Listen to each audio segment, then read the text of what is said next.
ভবিষ্যৎ প্রজন্মকে রক্ষা করুন। পৃথিবীর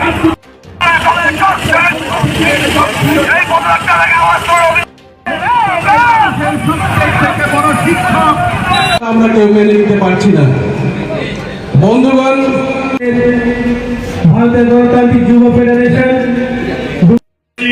ত্রিপুরার বুকে বামপন্থীদের ঐতিহ্যের ইতিহাস, সেটা হচ্ছে এই ইতিহাসকে আরো পুষ্ট করেছে।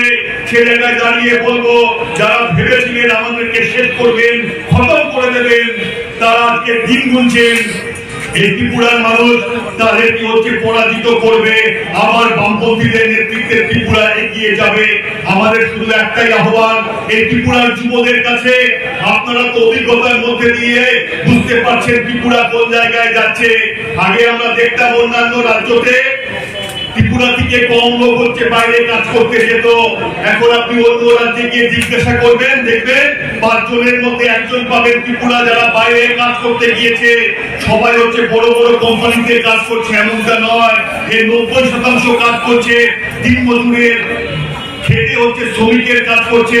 কোন হোটেলে, কোন দোকানে, কোন রেস্টুরেন্টে রাস্তা তৈরির কাজ, ব্রিজ তৈরির কাজ, এসবে তাদেরকে যুক্ত হতে হচ্ছে। এই ত্রিপুরা নিশ্চয়ই আপনারা চাননি, এটা ত্রিপুরার ভবিষ্যৎ হতে পারে না। তাই ত্রিপুরাকে ঘুরে দাঁড়াতে হবে, এই পরাজিত করতে হবে এই সাম্প্রদায়িক বিচ্ছিন্নতাবাদী শক্তিগুলোকে, আরএসএস, বিজেপিকে। তাহলে ত্রিপুরা প্রকৃত উন্নয়নের পথে এগিয়ে যাবে। আমি আমার কথা বাড়াবো না। রাজ্য জুড়ে ডিওয়াইএফআই এবং ডিওয়াইএফ পদযাত্রা সংগঠিত করছে 3টে দাবিকে সামনে রেখে। আমরা আমাদের সংগঠনের কেন্দ্রীয় কার্যনির্বাহী কমিটির পক্ষ থেকে অভিনন্দন জানিয়েছি যে হ্যাঁ, এরকম একটা কর্মসূচি ত্রিপুরা রাজ্য জুড়ে প্রয়োজন ছিল, যেখানে আমাদের কথা ওরা পৌঁছতে দিত না, কিন্তু মানুষ শুনতে চায়। সেটা তারা আজকে আটকাতে পারছে না, আমরা পৌঁছে যাচ্ছি।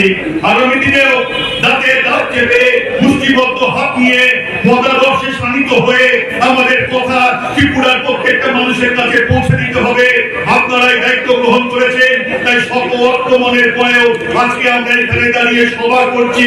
আমরা চ্যালেঞ্জ করছি, পারলে গণতান্ত্রিক পদ্ধতিতে আপনাদেরকে তোমরা মুখে দেখিয়ে দাও, তোমরা পারবে না, তোমাদেরকে সন্ত্রাসকে হাতিয়ার করতে হবে।